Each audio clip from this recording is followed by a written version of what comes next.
벙커원 라디오.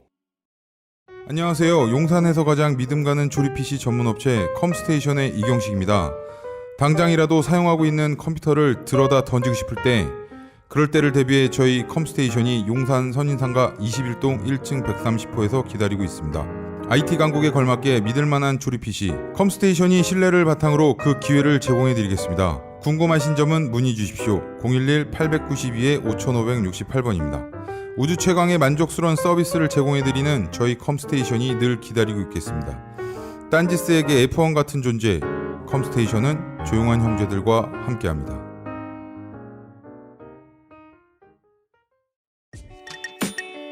김진업, 사회주의와 자본주의를 넘어서 일부 2017년 8월 5일 강연. 날씨가 제정신이 아니라서 오늘 몇 사람 안 와 있을 걸로 생각을 했었는데 날씨보다 더 정신없는 사람들이 많은가 봐요. 많이 들어오셔가지고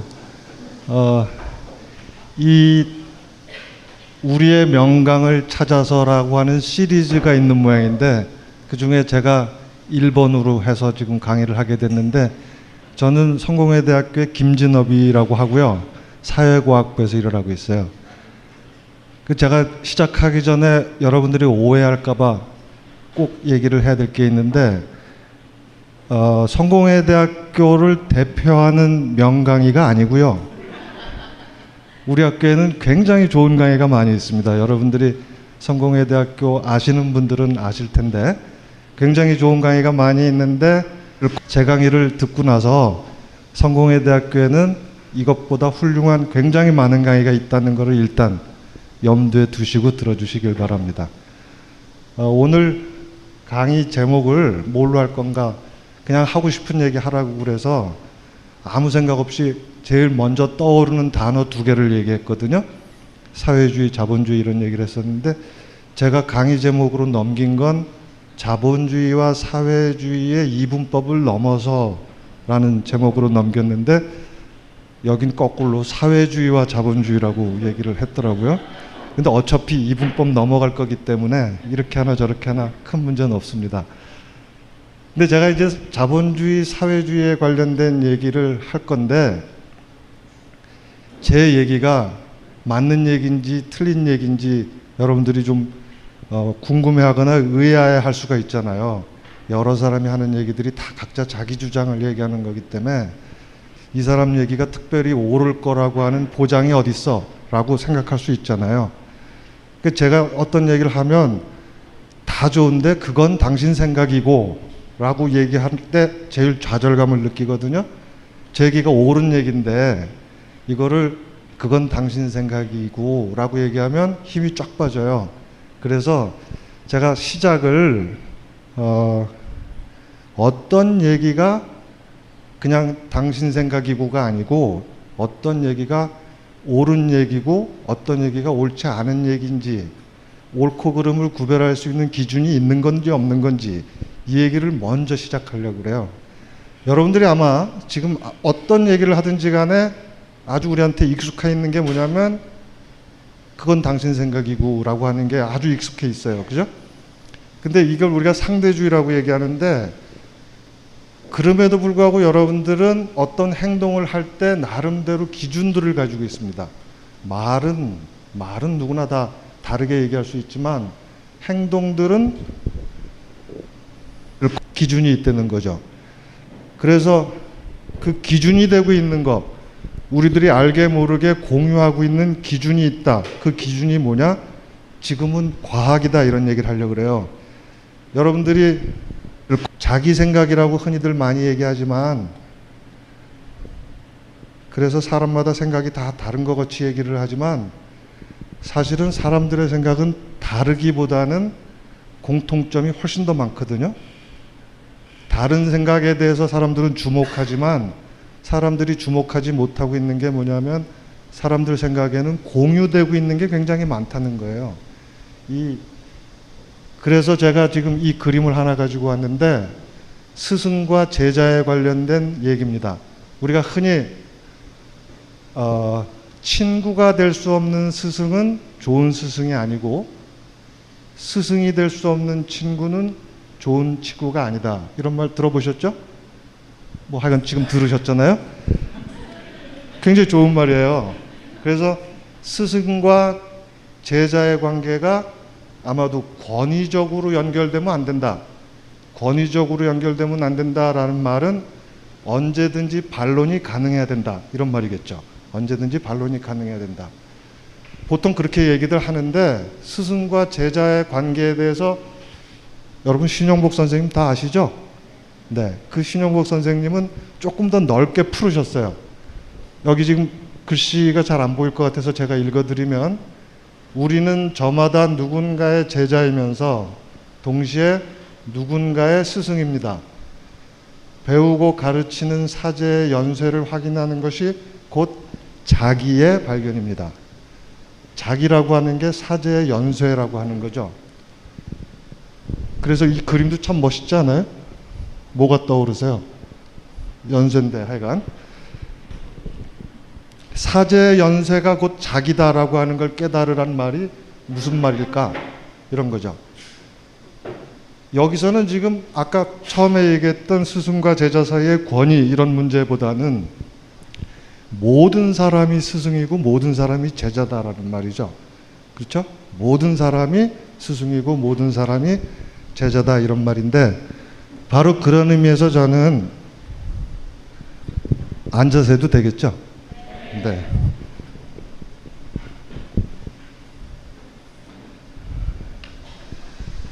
사실 내 생각이라고 하는 게 아까 제가 우리는 공유하고 있는 생각이 훨씬 더 많다.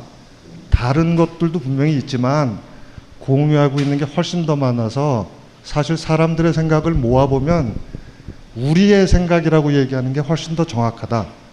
이건 정규분포죠, 이거? 그죠? 정규분포 여러분. 그림 보시면 가운데 있는 평균이 있잖아요. 이게 우리 생각이고요. 내 생각이라고 하는 건 이 평균에서 조금 벗어나긴 하지만 그게 다 모여서 우리 생각이다. 사제의 연쇄가 자기의 발견이다. 이런 뜻으로 여러분들이 생각을 하시면 어떨까 해요. 그래서 생각이라고 하는 게 굉장히 다양한 것 같지만 우리나라 사람들 생각하는 거는 북한 사람들 생각하고는 다를지 모르지만 우리나라 사람들끼리의 생각은 거기서 거기죠. 그렇죠? 그 다음에 우리 생각이 굉장히 많이 다른 것 같지만 우리 생각하고 조선시대의 생각은 굉장히 다르죠. 조선시대 사람들이 우리를 보면 다 비슷비슷하게 생각하고 있다. 이렇게 말할 수 있지 않겠냐는 거예요. 그렇죠? 자, 그래서 이런 생각을 가지고 지금까지 인류의 생각들을 쭉 모아서 생각해 보면 이렇게 정규분포 그림 두 개 있는 거 보이시죠? 여기 뮤1, 뮤2 이렇게 있을 때 뮤1이 만약에 조선시대의 생각이다 그러면 뮤2는 지금 대한민국의 생각이다. 이런 식으로 얘기할 수 있다는 거예요. 근데 그 가운데 겹치는 부분에 어디 누군가가 있다 그러면 이 사람은 대한민국에서 살면서 조선시대의 생각을 하고 있는 사람이다. 이렇게 말할 수도 있겠죠. 또는 조선시대에 살고 있으면서 시대를 앞서간 사람도 있겠죠. 그렇지만 평균이라고 하는 게 있기 때문에 각자의 생각이라는 게 사실은 우리의 생각이고 그리고 또 한 가지 중요한 건 우리의 생각이 시대에 따라서 달라진다라고 하는 걸 알 수가 있죠. 그렇죠? 우리의 생각이 시대에 따라서 달라진다. 이런 거를 우리가 흔히 우리의 생각을 가리키는 여러 가지 철학적인 용어가 있는데 그 중에 하나가 세계관이라는 말이에요. 그래서 우리가 역사학자들이 쭉 조사를 해보니까 그리고 철학자들이 쭉 조사를 해보니까 우리의 생각이라고 하는 게 세계관이라고 하는 게 크게 보면 세 가지 형태의 평균을 가지고 있더라. 그래서 첫 번째 나타났던 평균이 여기 신화 종교의 시대라고 얘기했던 이때 신화 종교라고 하는 건 어떤 뜻이냐면 초월적인 어떤 존재가 있어서 그 존재가 세상의 모든 것을 관장한다. 그러니까 우리가 만약에 어떤 행동을 해야 될 때 이렇게 할까 저렇게 할까 걱정이 되면 누구한테 물어보면 돼요? 신한테 물어보면 되는 거죠. 그죠? 신한테 물어보는 거죠. 점치는 거가 사실은 그 신한테 물어보는 거하고 대단히 유사합니다. 그런데 시대가 어느 정도 지나고 나서 철학의 시대에 오게 되면 사람들이 뭐한테 물어봐요? 따져보는 거죠. 철학자들이 서로 따져보고 하는 거죠. 그리고 과학의 시대에 오게 되면 우리가 어떻게 행동해야 될까? 과학적 결과를 따르게 되면 되는 거겠죠. 그래서 오늘날 제가 아까 우리가 지금 사실은 굉장히 공유하고 있는 게 있다. 그걸 우리는 과학의 시대다라고 얘기할 수 있을 거고요. 실제 생각이 아무리 다양한 것 같아도 행동할 때는 과학적 기준에 맞느냐 안 맞느냐가 우리 행동을 사실상 결정해주고 있어요. 그래서 우리는 지금 과학의 시대, 과학적 세계관을 가지고 있는 사람들이다. 이렇게 말할 수 있다는 겁니다. 근데 어떤 사람이 엉뚱하게 나와가지고 우주의 기운을 모아서 뭐 호언이 어쩌고 이러면 시대하고 너무나 맞지 않기 때문에 어떻게 돼요? 촛불이 응징을 하게 되는 거죠. 그렇죠? 정말로 그런 거거든요. 우리 기준이 사실은 있다는 거예요. 이미 내 생각이 아니라 우리의 생각이 있다는 얘기를 하려고 그랬던 거고요. 그 다음에 지금 여러분들은 무슨 얘기를 하면 철학자들이 얘기하면 굉장히 근사해 보이잖아요. 아, 나도 철학 공부했으면 좋겠어. 근본적인 거에 대한 공부를 하는 게 철학이니까 라고 얘기하지만 철학책을 읽고 나서 여러분들이 낮에 그것을 실제로 응용하는 사람은 없을 거예요. 철학책 읽고 나면 참 좋았어. 그리고 덮고 넥스트 다음. 그리고 마치 이거는 일요일날 교회에 가서 예배 드리고 나서 나 할 일 다 했으니까 월요일서부터는 속세에 맞춰서 또 살아가잖아요. 그렇죠? 속세 기준에 따라서 일요일날 하는 예배는 뭐예요? 그냥 양념이잖아요. 그런 의미에서 철학자들은 자기들 철학을 오늘날 과거의 철학은 철학의 시대 때 철학은 사람들의 행동의 기준이 되는 거였거든요. 근데 지금 철학은 전혀 기준이 되지 못한다. 그래서 자기네들을 스스로 자조하는 말로 밤의 철학이라고 얘기를 해요. 철학책은 밤에만 읽는 거지 낮에는 아무런 도움이 안 돼요. 낮엔 누가 도움이 된다는 거예요? 과학이 도움이 된다는 거예요.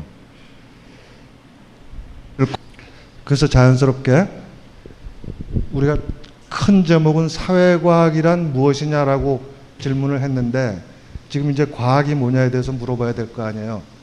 이 말 자체가 조금 의아하게 생각하는 사람들이 이미 있을 거예요. 왜냐하면 사회과학이 과학이야 라고 질문하는 사람도 있을 테니까. 그렇지 않나요? 사회과학은 과학하고 좀 다른 거 아니야? 라고 생각하는 사람들이 있잖아요. 제가 얘기의 출발은 사회과학은 분명히 과학이다라는 말을 할 거예요.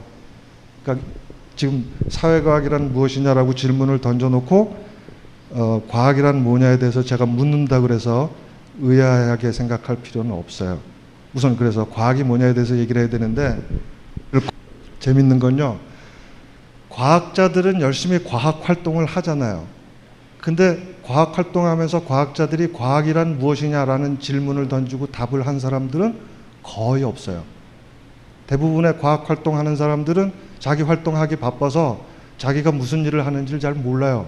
오히려 엉뚱하게 다른 사람들이 옆에서 구경하는 사람들이 과학이란 이런 거야 라고 답을 하게 돼요. 사실은 그래서 여러분들이 과학을 잘 몰라요. 과학이란 뭐냐고 얘기하면 과학자들이 실제 뭘 하고 있는지를 이해를 해야 되는데 우리는 과학에 대해서 다른 사람들이 쓴 글을 읽고 그게 과학인 줄 알아요. 가장 대표적인 게 이런 거죠. 과학의 한계는 이러고 저러고 있어서 그걸로는 자연에 대한 설명은 할 수 있을지 모르지만 인간에 대한 설명은 할 수 없어. 뭐 이런 식의 얘기들 여러분 너무나 많이 알고 있잖아요. 과학이 뭔지도 모르는데 과학의 한계는 너무나 잘 알고 있잖아요.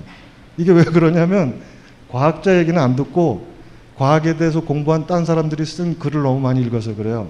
그래서 오늘 지금 제가 얘기하려고 하는 건 과학자들이 과학을 어떻게 생각하는지에 대해서 연구한 거를 요약해서 지금 말씀드리려고 그러는 거예요. 이걸 좀 다르게 표현하면 이게 진짜 과학이에요. 지금부터 제가 얘기하려고 하는 게. 자, 우리가 흔히 과학하고 비과학의 경계를 뭐라고 얘기를 하냐면 다른 것들은 머릿속에서 상상해서 학문을 만들어내는데 과학은 구체적인 경험에서 출발한다. 이렇게 얘기를 하죠. 그래서 과학이란 말을 경험과학이란 말과 같은 말로 사람들이 많이 써요. 과학은 경험과학이다. 이렇게 얘기를 하거든요. 근데 이게 우리한테 확실한 지식이 될 수 있는 이유가 뭘까 생각해 보면 경험이라고 하는 게 여러분들은 나의 경험이란 말을 많이 쓰지만 과학자들이 경험이라고 얘기할 때는 그런 주관적인 경험을 얘기하는 게 아니거든요. 과학자들은 구체적으로 경험을 뭘로 하나요? 측정이라는 말 들어보셨죠? 측정. 측정이란 말은 결국은 센서로 하는 거거든요. 센서, 기계로 하는 거거든요. 누가 측정하든지 다 똑같은 결과가 나오는 거죠. 그래서 과학자들이 경험이라고 얘기할 때는 내가 하는 경험이 아니라 자연이 우리한테 알려주는 거예요. 자연이 우리한테 알려주는 거. 우리는 굉장히 수동적인 거죠. 내가 여기서 까만 안경을 끼든 파란 안경을 끼든 빨간 안경을 끼든 그 경험의 결과는 센서로 나타나기 때문에 똑같아요. 되시나요?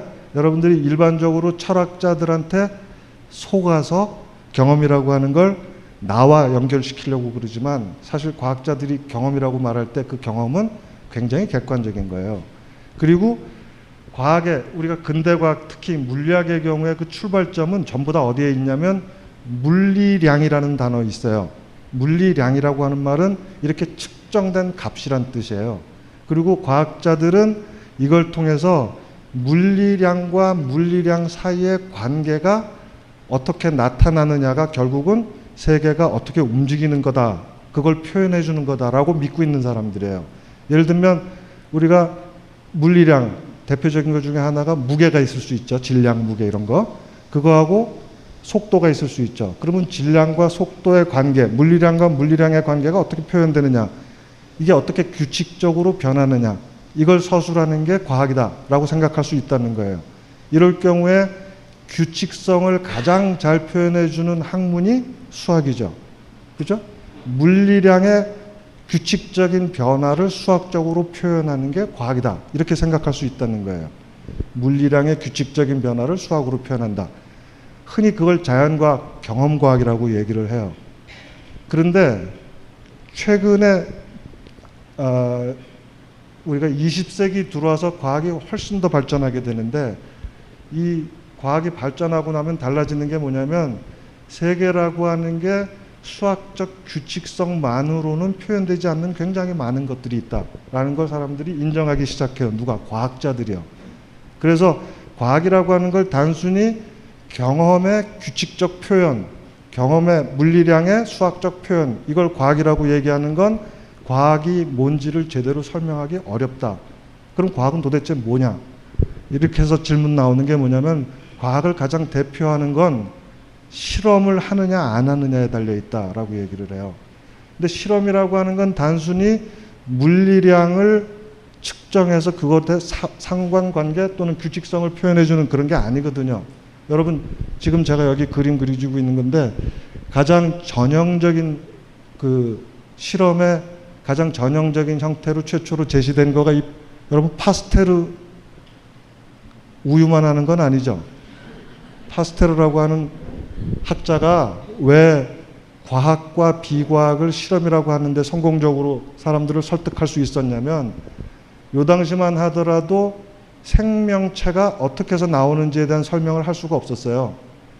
그래서 사람들이 어떻게 생각했냐면, 파리는 여름 무더위 더하기 썩은 음식 더하기 지푸라 그 가마니 같은 걸로 이렇게 덮어놓는 거 더하기 한 달, 그럼 파리가 나온다, 이렇게 생각을 했었어요.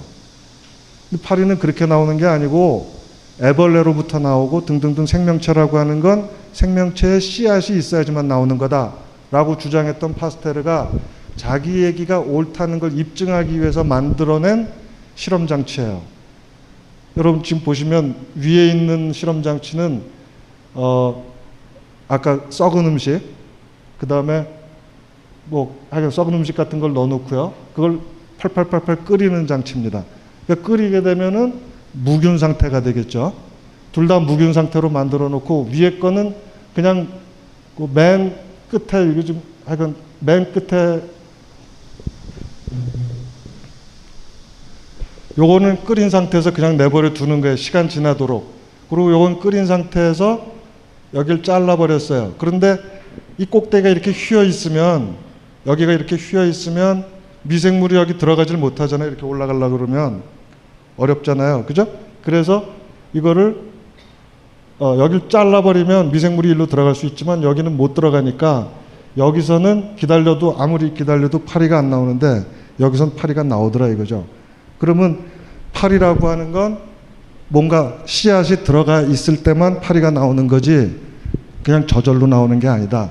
이런 것들을 입증한 겁니다. 이건 뭐 지금 우리 상식에서는 너무나 별 볼 일 없는 얘기지만 그 당시에 사람들한테는 굉장히 큰 충격이었죠. 과학적 사실이라는 건 실험에 의해서 입증된 거다라고 얘기를 하는 건데 이 실험이라고 하는 건 근데 조금 아까 제가 얘기했던 경험과학이라고 하는 거고 굉장히 달라지잖아요. 경험과학이라고 하는 건 측정된 물리량이 서로 어떤 방식으로 어떻게 규칙적으로 변하느냐에 대한 거였잖아요. 근데 여기선 지금 뭐가 지금 문제가 되고 있어요? 파리가 발생하는 원인이 뭐냐라고 묻잖아요. 그죠? 실험과학이라고 하는 건 인과관계를 따지는 거예요. 근데 앞에서 우리가 물리량 사이의 상호 변화에 대한 얘기는 사실은 오늘날 용어로 얘기하면 높은 상관계수에 대한 얘기죠. 상관계수가 높다 이런 의미로 이해되는 건데 지금 여기서는 인과관계가 뭐냐라고 묻고 있는 거예요 지금. 그럼 과학이라고 하는 건 이 규칙성을 찾는다. 상관관계가 높은 걸 찾는 거냐 아니면 인과관계를 찾는 거냐 이렇게 질문할 수 있잖아요. 뭘 것 같아요 여러분? 우리 상식에는 과학은 인과관계를 찾는 겁니다. 그렇죠? 인과관계를 찾는 거예요. 바로 그래서 오늘날 과학이라고 말을 할 때 과학이라고 하는 건 규칙성을 찾는 거가 최종적인 목적이 아니라 규칙성을 통해서 규칙적인 어떤 현상을 만들어낸 원인이 뭔지를 분석하는 거죠. 그걸 찾아내는 게 바로 과학이다. 이렇게 정의할 수가 있다는 겁니다. 근데 이 실험이란 말, 그래서 과학은 경험과학이 아니라 실험과학이라고 말을 해야 되는 건데 이 실험이란 말을 가장 멋지게 정의한 사람이 베이컨이에요. 맨 위에 제가 써놓은 말이 실험이 뭐냐면 자연이 스스로 답하도록 자연을 고문하는 일이다. 이게 무슨 말일까요?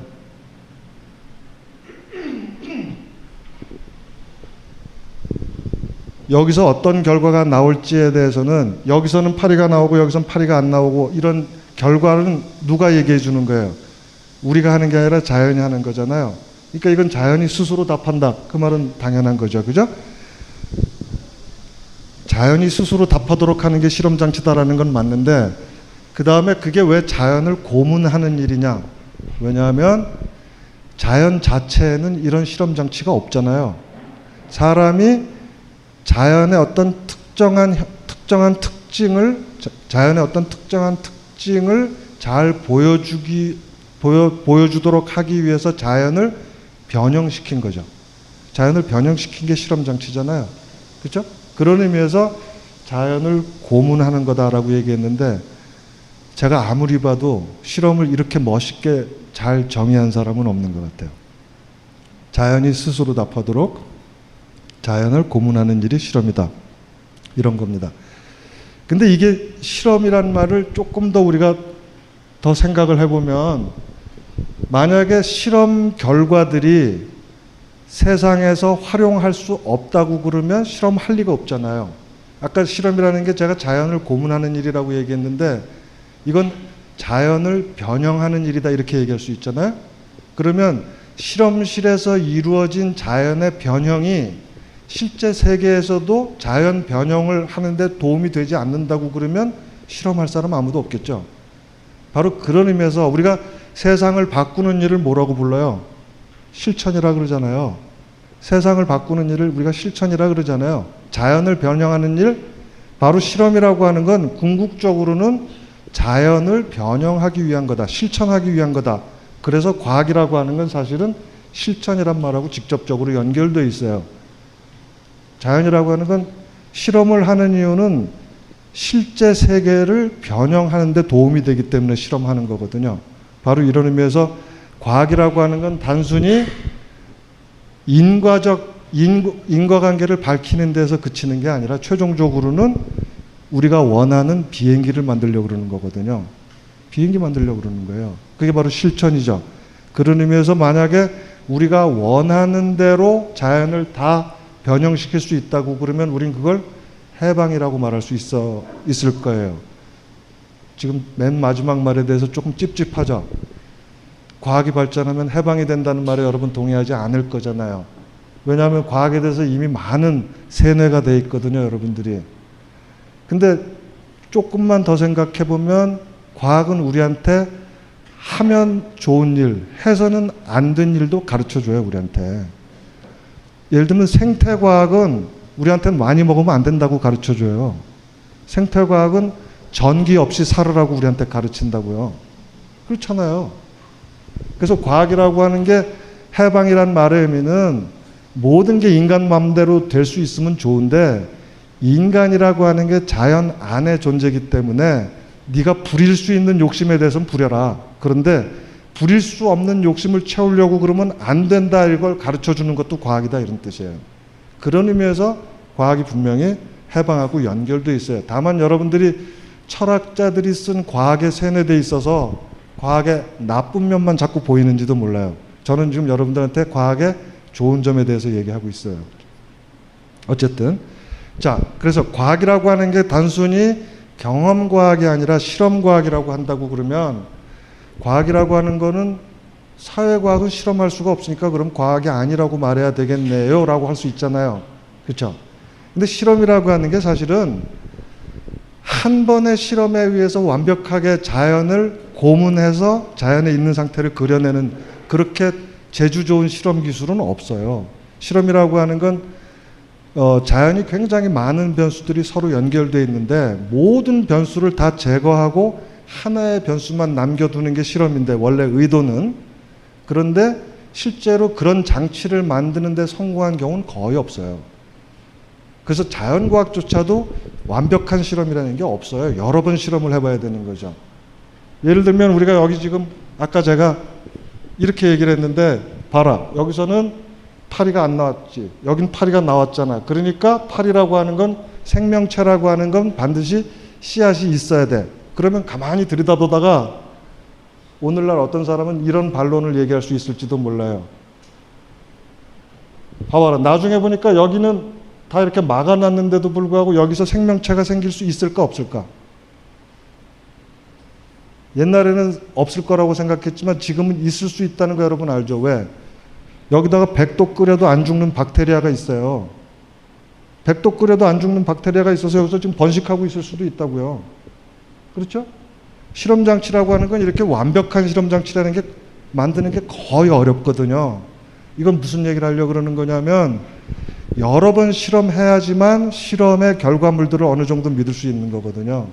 그런데 사회과학의 경우에도 직접적인 이런 자연을 고문하는 방식의 실험은 불가능하지만 사람들이 오랫동안 살아왔기 때문에 역사적인 경험이라는 게 있어요. 예를 들면 여러분들 혁명이 일어났는데 프랑스 혁명, 중국 혁명, 러시아 혁명, 4.19 혁명, 굉장히 많은 혁명들을 관찰을 해보면 아, 그때 혁명이 일어난 이 원인은 한 번만 관찰하면 그 원인이 굉장히 많아서 잘 모를지 모르지만 역사 속에 일어났던 굉장히 많은 혁명들을 쭉 가져와서 보면 혁명의 원인은 사실은 군중들이 배고파서 일어나는 거구나 라고 생각할 수 있을지 몰라요. 바로 이렇게 역사적인 경험이 누적이 되면, 굉장히 많은 역사적인 경험이 누적이 되면 인과관계를 밝힐 수 있는 마치 실험을 한 것과 같은 효과를 얻을 수 있다는 거예요. 바로 그래서 사회과학도 직접적인 실험은 아니지만 실험의 대체물들을 가지고 있는데 그게 바로 역사적인 경험, 비교사회적인 경험이에요. 똑같은 정책을 일본에서는 성공적으로 됐는데 우리나라에서는 잘 안 돼. 러시아에서는 되는데 프랑스에서는 안 돼. 그럼 그 똑같은 정책을 쭉 모아가지고 정책의 성공 원인이 뭐냐 이런 것들을 분석해낼 수 있다는 거예요. 되겠죠? 실험의 대체물이라는 게 있어서, 그리고 어차피 한 번의 실험으로 완벽한 결과를 얻어내는 건 거의 불가능하거든요. 이런 의미에서 여러분들이 비록 우리가 직접적인 실험은 할 수 없지만 사회과학이든 자연과학이든 그게 과학이라는 이름을 갖고 있으려면 실험이라고 하는 거, 인과관계를 밝히는 데 초점이 맞춰져 있다라고 이해해야 된다는 겁니다. 자, 과학이 뭔지 짐작을 하셨습니까? 제가 장황하게 얘기를 했지만 핵심은 뭐냐면 과학은 경험된 자료들의 규칙성을 찾는 게 아니라 그 규칙성을 만들어낸 원인을 찾는 거다. 인과관계를 밝히는 게 과학이다. 이겁니다. 이게 핵심입니다. 자, 그럼 그 다음에 사회과학이 뭐냐에 대한 얘기를 해야 되는데, 우선 우리가 지금은 상식적으로 자연 속에 인간이 포함된다는 걸 여러분들이 다 동의하겠지만, 동의하지 않는 사람 혹시 있나요? 그래도 내 영혼은 계속 남아있을 거야. 내가 죽은 뒤에도. 라고 생각하는 사람 혹시 있나요? 있을 수 있어요. 아까 제가 얘기했지만 정규분포거든요. 근데 대부분의 사람들은 그렇게 생각하지 않죠. 인간이라고 하는 건 자연 속에 포함되는 거죠. 만약에 그런 말을 우리가 믿는다고 그러면 당연히 자연의 일부인 인간과학, 사회과학도 자연과학에 포함될 수밖에 없어요. 그리고 똑같이 인과관계를 찾을 수밖에 없어요. 그게 그렇지 않으면 과학이라고 말을 할 수가 없다는 겁니다. 근데 왜 우리가 이런 자연에 대해서는 과학이 적용돼야 되지만 인간이나 사회에 대해서는 과학이 적용될 수 없다라는 생각을 자꾸 하고 있냐면, 사실은 그게 과거의 과학에 대해서 사람들이 써놓은 얘기들을 자꾸 많이 읽어서 그래요. 여러분들이 우리가 근대 철학이라고 얘기할 때 근대 철학자들 떠오르는 사람들이 누구예요? 좀 도와주세요. 데카르트. 좋아요. 뭐 데카르트만 해도 충분해요. 근데 사실 제가 데카르트 얘기 하려고 그랬던 거니까. 데카르트든 칸트든 뭐 여러 근대 철학이라고 하는 게 사실은 이 사람들이 뭘 하려고 그랬던 사람들이냐면 과학이 뭐냐에 대해서 답을 하려고 그랬던 사람이에요.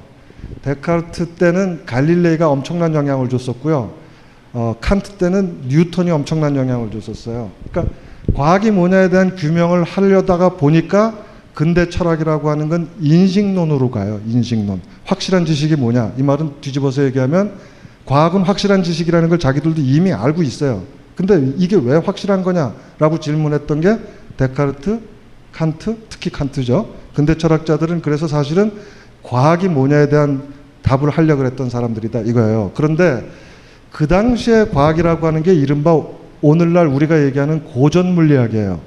뉴턴 물리학이에요. 근데 이 당시에 뉴턴 물리학은 원자라고 하는 것들이 세상의 모든, 원자라고 하는 건 여러분들이 어떻게 이해하면 되냐면 질량을 가지고 있는 어떤 물체예요.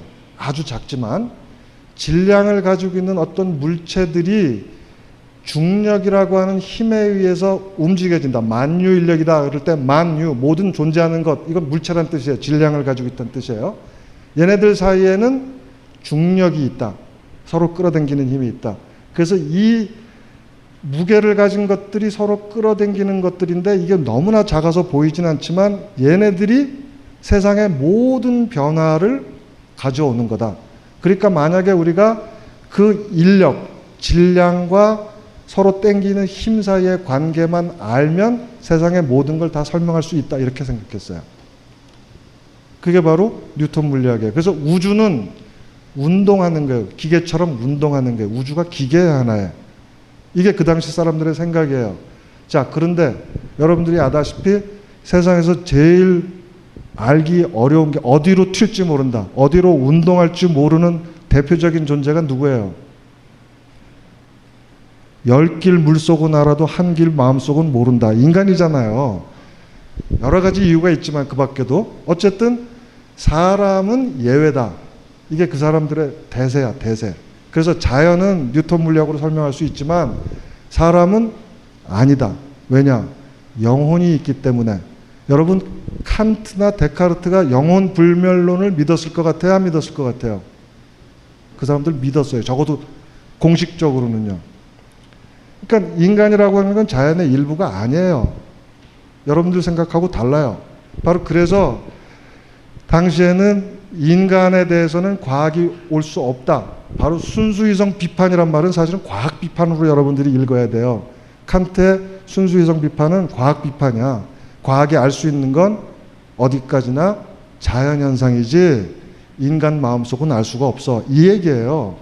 그러니까 당연히 근대 철학을 이어받은 오늘날의 철학자들까지도 다 뭐라고 얘기하냐면 자연은 과학에게, 인간은 철학에게, 이렇게 가르치는 걸 여러분들이 다 듣고 있다는 거예요. 그런데 놀랍게도 여러분들이 20세기 들어오면 양자물리학이라는 거 여러분 들어보셨죠? 양자물리학은 세상의 모든 질량을 가진 것들 사이의 운동이 세계를 설명한다라고 하는 뉴턴 물리학을 완전히 뒤집어 버려요. 왜냐하면 원자 자체가 깨져요.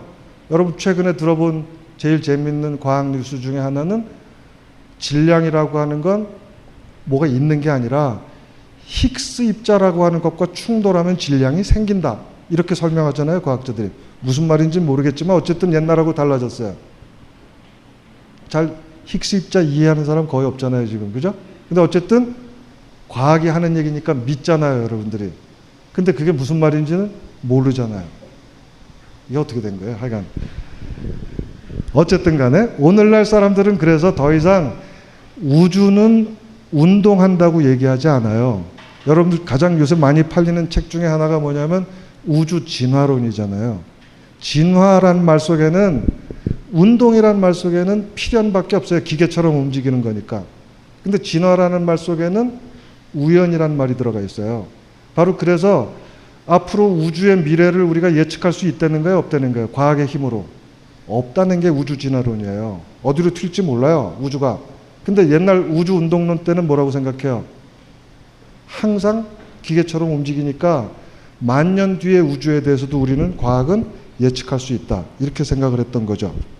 근데 여기서 중요한 말은 뭐냐면 양자 물리학은 바로 이렇게 우연과 필연을 다 포함하기 때문에 가장 자유로운 존재, 즉 가장 과학의 눈으로 볼 때는 우연이라고 말해야 되는, 인간이 가장 대표적인 우연한 존재거든요. 자유로운 존재거든요.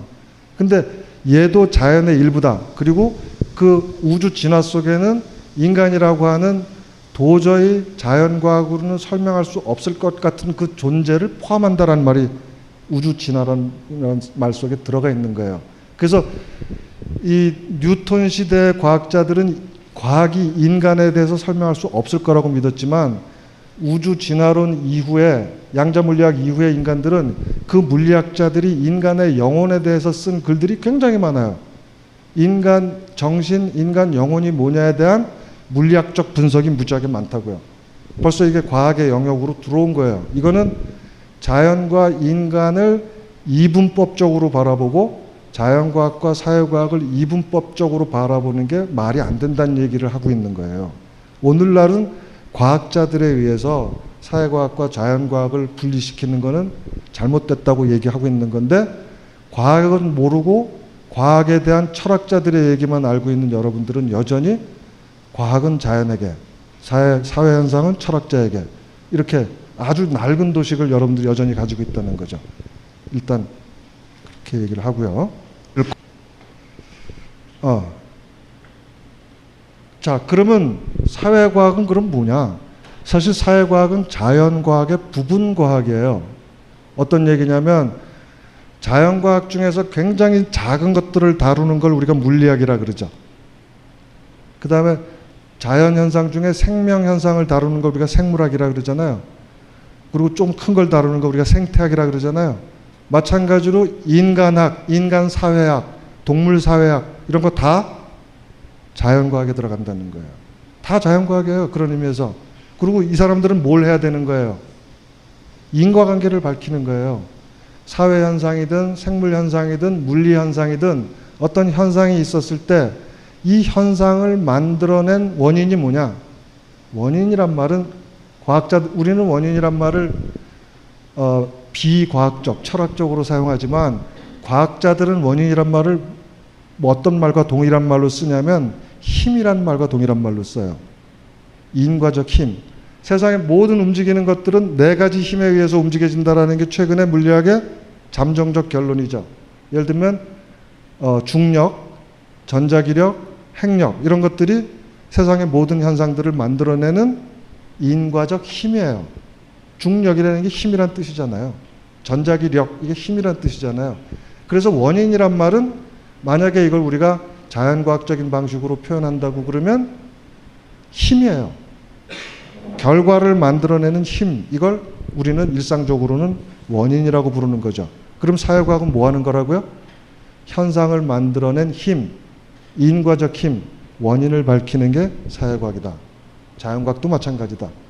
다만 자연과학의 경우에 우리들이 그 원인이라고 하는 것들을 예를 들면 질량 이런 식으로 표현할 수가 있는데 사회과학의 경우에는 그 원인이 조금 애매해요. 예를 들면 여러분 우리가 인과관계를 밝히려고 한다라고 하는 게 여러분들 제일 과학자들의 활동을 일상 여러분 우리가 경험하는 일상 속에서 제일 비슷한 사람이 누구냐면 특검 경찰들 하는 형사들이 뭐예요? 범인 잡으려고 추리하잖아요.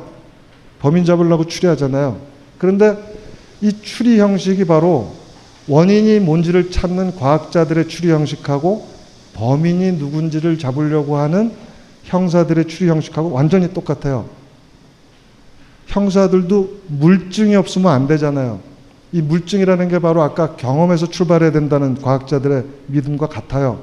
심증 갖고 안 돼요. 물증이 있어야 되는 거죠. 그죠? 이런 거예요. 그래서 사실 우리나라 최고의 과학자가 누구냐 그러면 뭐 과학자들을 얘기할 수도 있겠지만 그 박영수 특검 비슷할 거예요. 다만 한 가지 다른 게 있다면 박영수 특검은 누굴 잡으면 돼? 범인을 잡으면 되잖아요. 근데 여러분들 경찰, 이 검찰 뭐 이쪽 법조계 사람들 하는 말이 뭐야? 죄는 미워해도 사람은 미워하지 마라. 이런 말 하잖아요. 이게 무슨 말일까 생각해 보면 우린 범인은 잡을 수 있어요.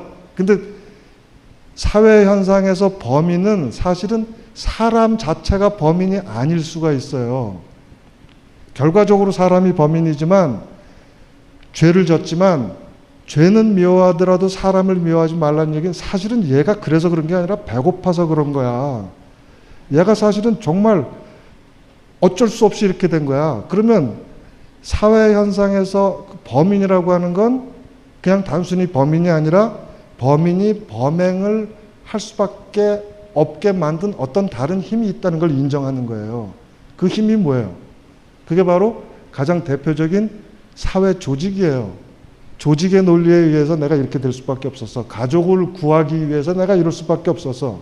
뭐 이런 식의 얘기들이에요. 그러니까 우리는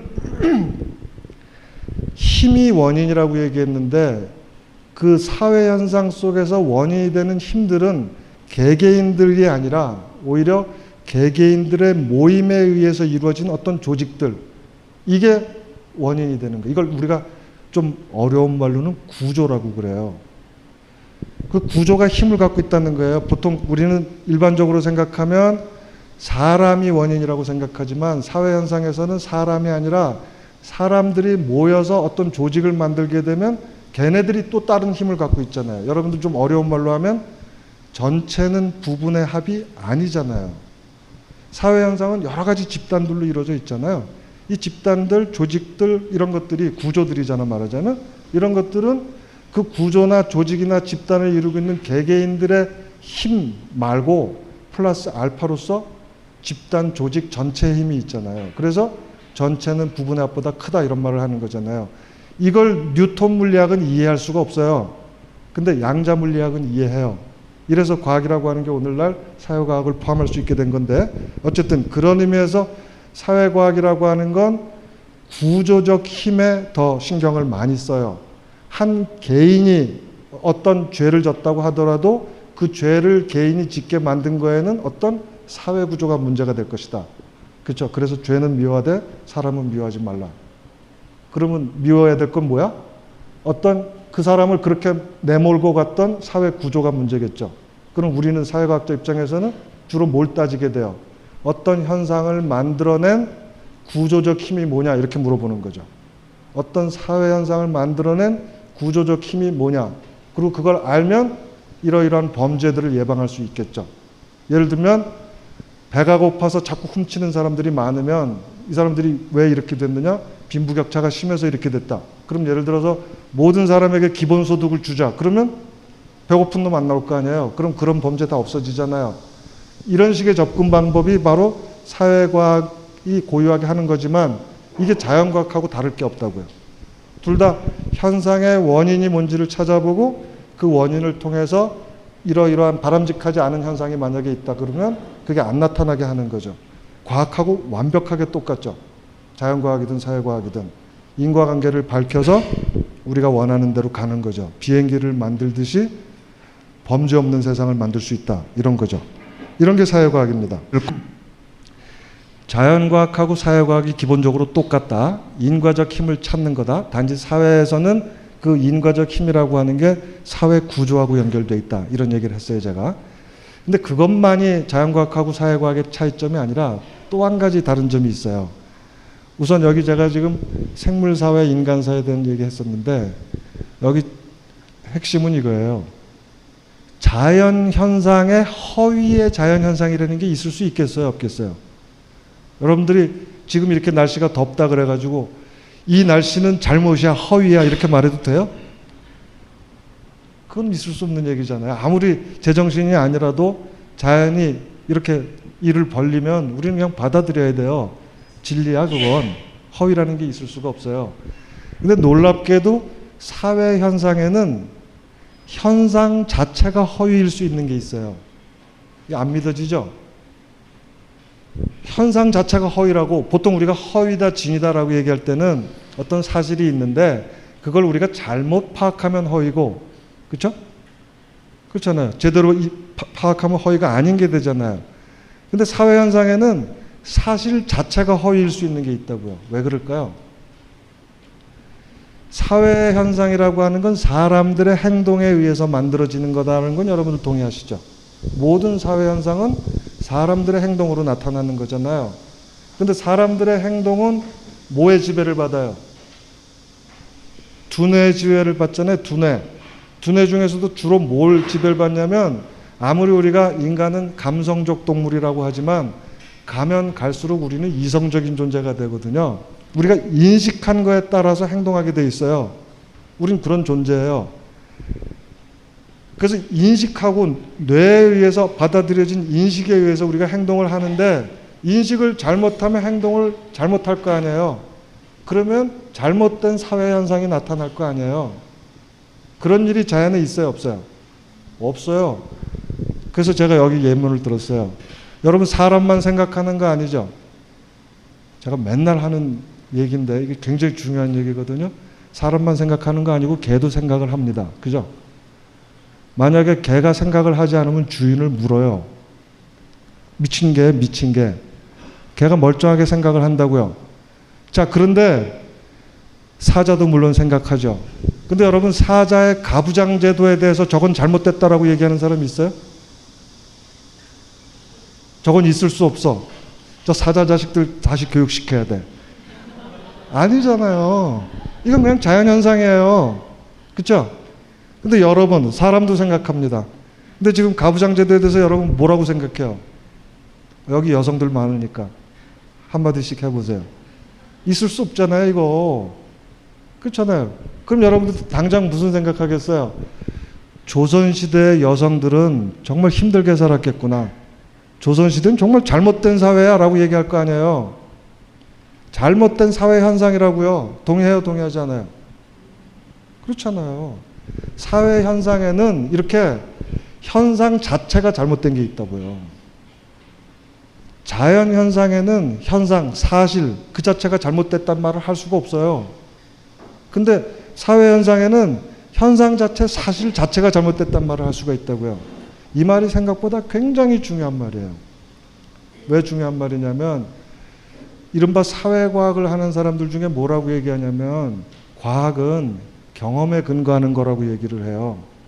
경험이라고 하는 건 우리 앞에 벌어지고 있는 현상이죠. 그죠? 그럼 예를 들면 사람들은 지금까지, 옛날이나 지금이나 남자가 여자보다 좀 지배적인 형태에서 살아왔잖아. 이게 경험이에요. 경험, 사실이야. 그거 동의하지 않을 사람이 어디 있어? 과학은 뭐야? 경험이 기초하는 거야. 그러니까 우리가 경험에 기초해서 할 수 있는 유일한 말은 뭐야? 남자는 여자를 지배했다. 이거예요. 그러니까 그 다음 결론이 뭐야? 앞으로도 그래야 된다. 이게 경험과학에서 얘기하는 과학적 결론이에요. 과학적 결론이라고. 과학이 그런 거라고 그러면 여러분 아마 과학하지 않았을 거예요. 나도 사회과학 하지 않았을 거예요. 과학 그런 거 아니라고요. 과학은 사실은, 특히 사회과학은 현상 자체, 사실 자체가 허위일 수 있다. 이게 자연과학하고 근본적으로 다른 점이에요. 동의할 수 있죠, 여러분? 그죠? 현상 자체가 잘못될 수가 있어요. 바로 그래서 경험에 기초해서 뭔가를 하자는 사람들의 얘기는 사실은 지금 이대로가 좋다라고 얘기하는 보수주의적 입장을 가질 수밖에 없어요. 사회의 경우에. 사회의 경우에 현상 자체가 허위일 수가 있는 거기 때문에 사회과학이라고 하는 건 그런 면에서 굉장히 달라진다라고 하는 겁니다. 내가 여기 제가 사회현상은 그 자체가 허위일 수 있다라고 써놓고 그 밑에 허위의 사회현상은 과거 이렇게 얘기했잖아요. 조선시대 가부장제도 이런 게 허위의 사회현상이죠. 현재는 없어요? 그런 종류의 허위의 사회현상이 있어요, 없어요? 여러분, 천안함 북한의 잠수함이 일본 어뢰가 그걸 천안함을 어떻게 됐어요? 격침시켰대요. 과학적으로 따져보면 의심할 여지가 대단히 많죠. 그래서 우리는 천안함이 북한의 소행이다라는 말에 대해서 아닐 수 있다라고 얘기를 해야 돼요. 근데 여러분, 최근에 국회에서 무슨 장관 인준하고 뭐 이럴 때 질문이 이거였잖아요. 천안함이 북한의 소행입니까? 아닙니까? 이런 질문했던 거 기억하세요? 그래서 만약에 거기서 어떤 바보가 그거 북한의 소행 아닌 것 같은데 이러면 어떻게 되는 거예요? 장관 끝나는 거야. 과학적 사실하고 정치적 진실이 달라지는 거예요. 정치적 진실은 뭐예요? 천안함은 북한이 저질른 일이에요. 그냥. 실제로 그렇게 되고 있잖아요. 동의하시나요? 정치적 사실이 돼버렸잖아. 정치적 진실이 돼버렸잖아. 이런 게 정확하게 허위의 사회현상이에요. 사실로 돼버렸어요. 그리고 거기에 따라서 또 우리는 어떤 행동을 해야 돼요? 천안함이 북한의 소행이기 때문에 거기서 끝이는 게 아니야. 허위의 의식 때문에 그 다음에 허위의 행동을 하고 더 큰 허위의 사회현상을 만들어내요. 그런 게 대표적인 게 어떤 거냐면 북한 핵 문제가 터졌어. 그러면 북한 핵은 북한은 우리의 적이기 때문에 북한의 핵미사일은 우리한테 날아올 수도 있어. 그러니까 우리는 뭘 해야 돼? 북한 핵을 방어할 수 있는 미사일을 큰 걸 만들어야 돼, 우리도. 그리고 핵잠수함도 만들어야 돼. 실제로 그러고 있잖아요, 지금. 이거 완전히 코미디잖아요, 지금. 북한의 핵미사일이라고 하는 건 워싱턴을 때리려고 만든 거잖아요. 그거 모르는 사람 없잖아요. 근데 지금 대통령이라는 사람이 앉아가지고 야, 핵미사일도 만들고 핵추진 잠수함도 만들어. 아무런 상관이 없는데도 불구하고 허위의 의식에 의해서 허위의 행동이 나오면서 잘못하면 우리도 어쩌면 핵잠수함 가지고 북한하고 맞서고 있을지도 몰라요.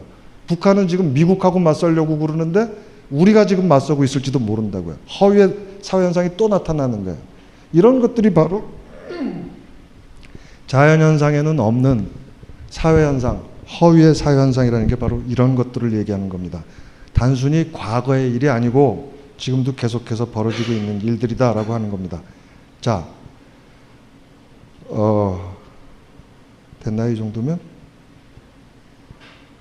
됐어요. 그러면 사회과학이라고 하는 걸 정의를 해보면 두 가지로 나눌 수가 있을 거예요. 하나는 자연과학의 부분과학으로서 자연과학과 똑같이 어떤 현상의 원인, 어떤 현상을 만들어내는 힘, 이걸 연구하는 겁니다.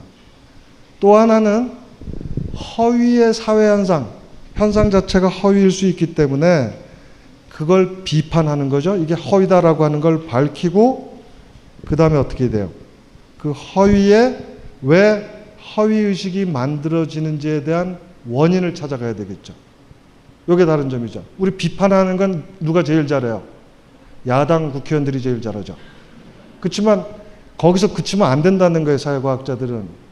비판하고 그 다음에 그런 잘못된 허위의 사회현상이 왜 나타나는지에 대한, 우리가 허위의식을 갖게 되는 원인이 뭔지에 대한, 거기까지 가야만 사회과학이 된다. 사회과학은 그런 면에서 자연과학하고 똑같지만 자연과학에는 없는 대상을 다루는 학문이에요. 자연과학의 모든 대상들은 현상이에요. 근데 사회과학의 대상 중에는 현상만 있는 게 아니라 허위의 사회 현상도 있어요. 그것까지 해야 돼요, 우리는. 그래서 사회과학자가 자연과학자보다 훨씬 더 멋있어요.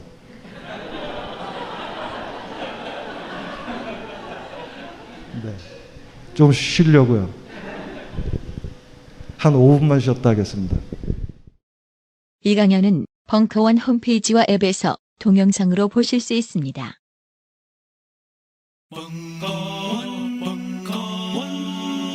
벙커원 라디오.